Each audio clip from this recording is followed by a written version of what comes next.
विद्यार्थी मित्रांनो नमस्कार।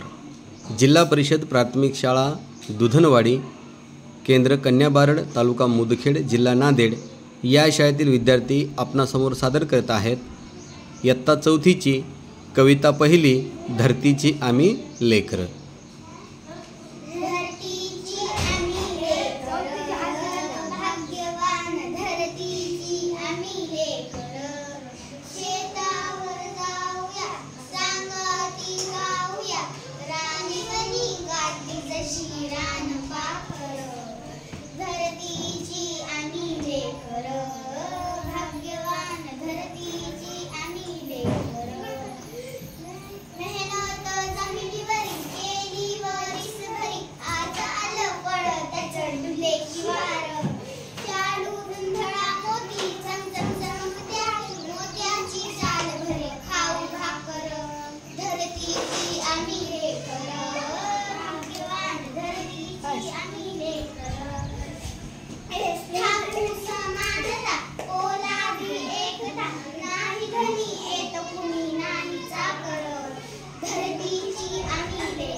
धन्यवाद।